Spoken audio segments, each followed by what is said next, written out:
let your head get in the way. Can't be defined by your mistakes. You know you try really hard, but sometimes you fall. Yeah, sometimes because of who I am and how soft-spoken and how professional I keep things, I allow people to create a narrative about me that's not true. And if you haven't been on TikTok, then maybe you're not familiar with what's actually going on between me and Princella. Me and Princella are no longer together. Yeah, y'all, the girls are breaking up. Hey y'all, welcome to my channel. Welcome back if you're returning. My name is Ebony, aka Evolving Eb, and I am the owner of the 𝐵𝐷 Collection, which will be our sponsor because y'all, we ain't monetized, so we go about to pay these bills other ways. Okay, so let's get into this word. If you're looking for a Black-owned, high vibrational spiritual shop to buy your essential healing journey tools, then check out the 𝐵𝐷 Collection. We currently just started adding digital products to our healing hub, but what we are known for is our luxury crystal waist beads. We have a variety of crystals and we have a variety of sizes. Last but not least, if you're looking for a place to purchase Florida water, sage, Palo Santo, smudge spray, abalone shell, and more, please check out our shop. We have a smudge kit you don't want to miss. Use the link in the description area to receive free shipping on your first order. Okay, just to give a brief synopsis about what this video is about. So the girls, b.taylor and Princella, the queen maker, have officially broken up, and it has been going viral. So anyway, I wanted to get into it because, y'all, I sat down and watched b.taylor's whole 3-hour video. Girl, yeah, listen. I popped the edible. I was locked in. I had already watched Yanni's video prior to, because I watched more of Yanni's videos, and I watched it, was like, oh wait, what's going on? Now the reason I'm doing a video about this is because let me tell you how I came about b.taylor and Princella, the queen maker. So I watch a lot of Yanni's videos, and I'll say about 6 months ago or so, b.taylor was doing she was on a platform with manosphere people, and this guy, I believe his name is Anton. Listen, I don't even need to rewrite because I don't really care about that man. If y'all ever watched a video that I've done, then you've heard me speak about how it's kind of weird how a woman can be married to a man and this same man be out in public bashing women. This is one of the things I'm talking about, because apparently he's married, and yeah, y'all, I don't know. Couldn't be me. Because I've always felt like, okay, yeah, I'm in your good grace right now. I'm getting princess treatment. But if you're being disrespectful, rude, and nasty to other women, then it's likely that I will end up on the other side of that when I don't agree with you or something isn't going your way. So I really do not check for men who are across the board disrespectful to women. Also, it gives I don't like women because I'm not comfortable with my sexuality vibes. I'm gonna be honest. So I almost always equate men who are extremely disrespectful and rude to women to either you're gay or to you have mommy issues. Either way, it's not something I'm trying to sign up for. So anyway, fast forward, I came across the video, listening to Yanni talk about it, and I was just like really taken back at her being on this platform and having this man speak to her in such a derogatory, disrespectful manner. Like, I just couldn't even believe it. Like, oh my gosh. And so apparently around this time, so I ended up going to watch some of the video, y'all, right? And the only reason I remember watching a little bit of the video is because it's been a viral thing that Princella, the queen maker, saved b.taylor from the manosphere. And this particular situation is what they were talking about. This is apparently when they first connected.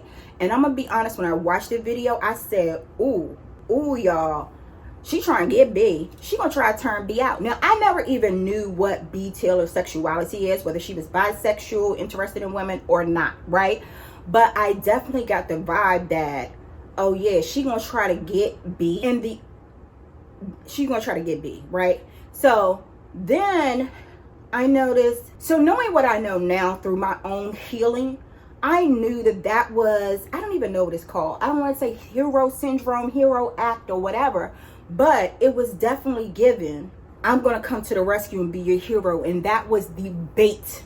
That was the initial bait of drawing in her prey. Okay? That I knew when I watched that what the intent behind that was. It wasn't just, oh, this is my sister and I'm looking out for her and you're not going to disrespect her. Because we've heard the way Princella talks to women. We've heard the way she talked to the women on her channel.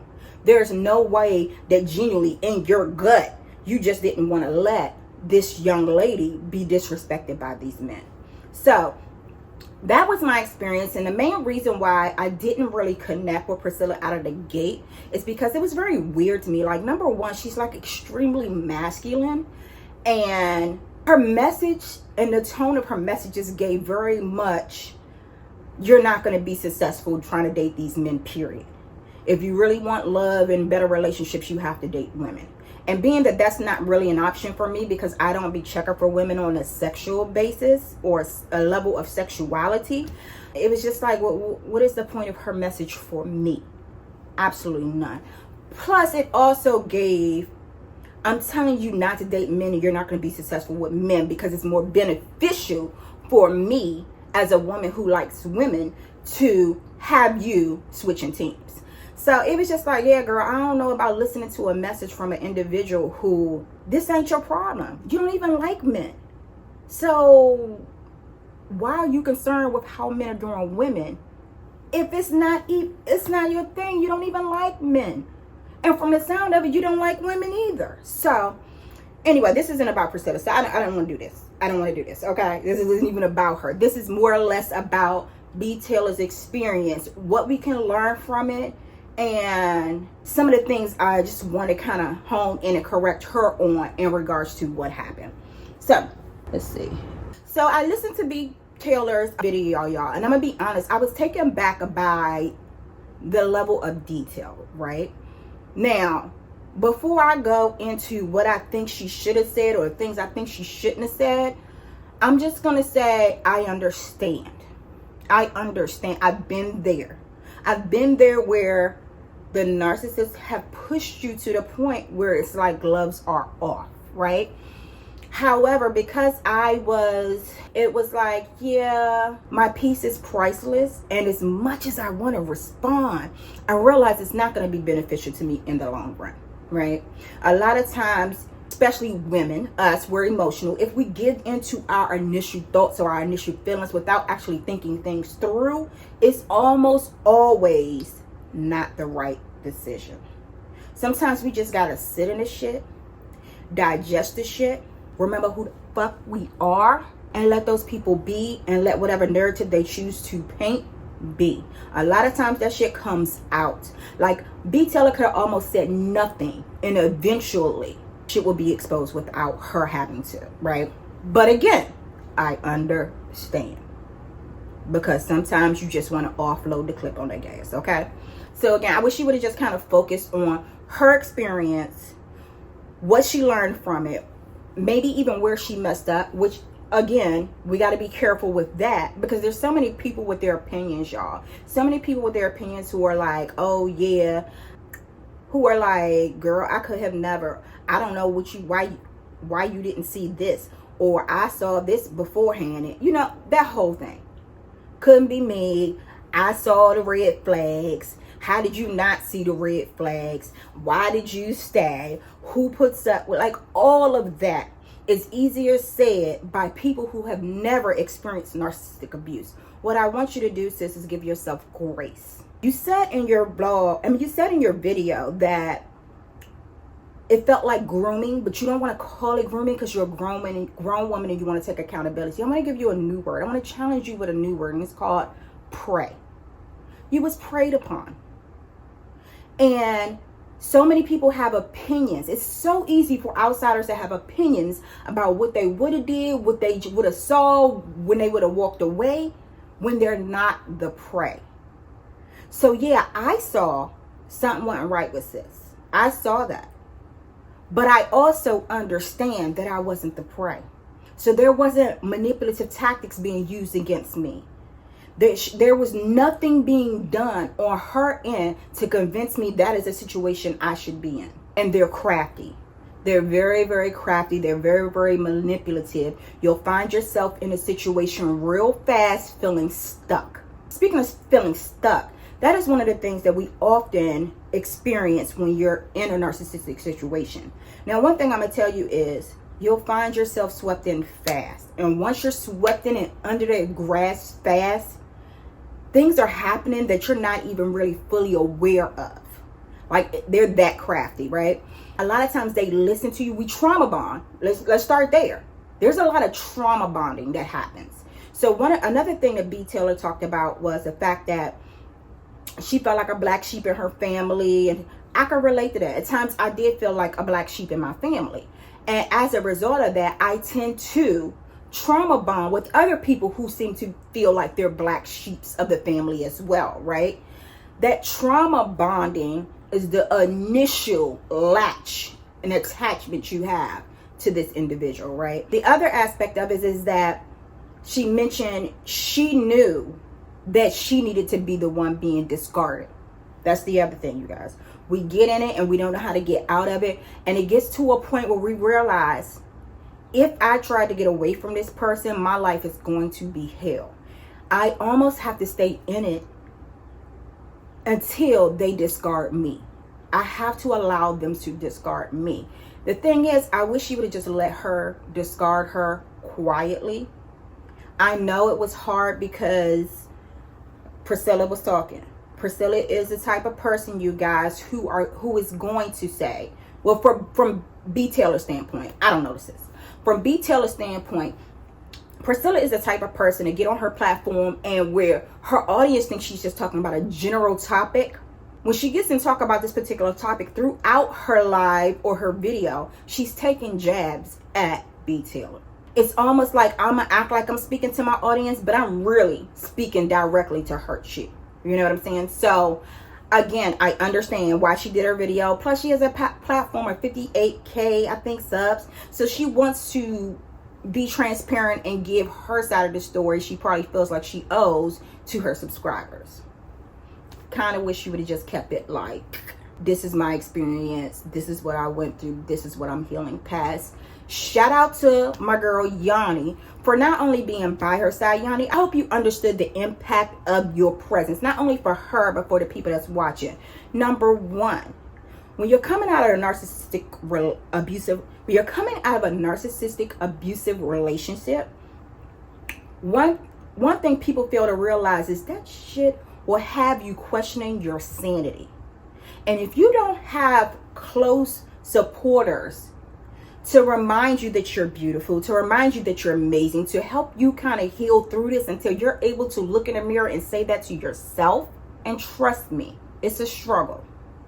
Not because you don't know it, but because there has been so much said to you during that relationship that has fucked with your self-esteem, fuck with your self-love, fuck with your fuck with your sense of self. That sometimes you need those reminders until you can really get back to subconsciously feeling that way about yourself again. So shout out to Yanni. The other thing that I appreciated Yanni's presence for was Yanni did try to keep her on track. Yanni did try to keep her from making her live directly about Princella. Like, even the questions was coming in and Yanni was trying to find other questions. Yeah, we're not going to talk about this person. We're not going to talk about that person or whatever. But the questions really just kept prompting 𝐵_Taylor to kind of then address Princilla's behavior. Which, again, shout out to you, Yanni, for trying. B, I hope you do better. But I definitely, again, understand. This is why you guys don't see me really doing... I try not to do videos about topics and things until I feel like I've healed a good little bit from it. I don't like to do it fresh because I know them emotions are going. And there's a possibility I may say or do things that I'm going to regret when I'm back being my high vibrational self. So I wish she would have waited. I understood why she didn't, but I understood why she didn't. So another thing that I noticed when I started to go back and watch the videos was that B showed up really, really supportive for a lot of Princella stuff. I didn't necessarily see the same happening the other way around. And based on my experience and what I have witnessed other women go through with narcissistic abuse, I saw it coming where rejection is protection. So I say this because I know, B, your heart is probably hurting a little bit. It was a terrible experience, and it obviously seems like her first experience with a narcissist, because she was just like, ooh, now I know what you guys are talking about. Yeah, it's not the same. The word is used way too often, but it is not the same situation. I've had terrible men and I have had a narcissist. It is not the same thing, okay? From the looks of it, it looked like B was constantly pouring into Princella's platform with her, uplifting her, supporting her, and the likelihood that this would have overshadowed what she needed to do for her own platform was extremely high. So again, rejection is protection. The universe was like, oh no, baby, not one of my healers. I'm finna snatch her ass back. And we thank you for it. Her channel is about to make some amazing strides, because if B is going to do what I'm hoping and thinking she's going to do, she's going to take this experience and she's going to pour into other women to help them regarding narcissistic abuse. So my last message to B is, while you're taking accountability, sis, give yourself grace, especially if you've never experienced this before. B stated that she knew that she needed more healing, and that she thought she had healed, but apparently she don't know her worth. And I don't believe that to be true. I definitely believe you know your worth, sis. What I think happened was your boundaries were not stronger than your feelings. So the moment you became vulnerable and the moment she convinced you that it was safe for you to be vulnerable and your feelings got involved and she got a grasp of you, is when your boundaries stopped being a priority. It's when making her happy became more of a priority than your boundaries. It's when her red flags just became something else for you to help her heal through. Y'all know, it's what we do. We love somebody, we want to help them. We want to pour into them. But when that happens with the unhealthy soul, it becomes a sacrifice of ourselves. So again, you know, sis, you know what you're worth. I just need you to understand what so many people don't understand about boundaries is it's love. Boundaries is love. For someone who loves you genuinely and wholly, they're going to want to know what's comfortable and what's not.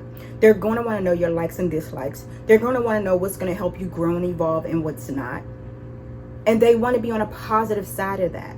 Boundaries to them seems more like tips and instructions than a wall. Okay, so I want her to be happy, so she doesn't like when I do this, let me know. Or she doesn't like when I make her feel, doing this makes her feel this way, and I don't want her to feel that way, not at my expense. You got me? So again, you guys, boundaries, boundaries, boundaries. Anybody who has a problem with your boundaries more than likely have malicious intent. It's just that simple. And if we're talking about narcissistic level, then we're saying any and everything that is going to compromise them getting what they want or isn't beneficial to them directly is going to be a problem. They're never concerned with your evolution. They're never concerned with your happiness. It's always me, me, me. So if we didn't learn anything from this video, you guys, I hope you learn to love yourself, protect your energy, and deal with life's bullshit with grace and gratitude. Love you.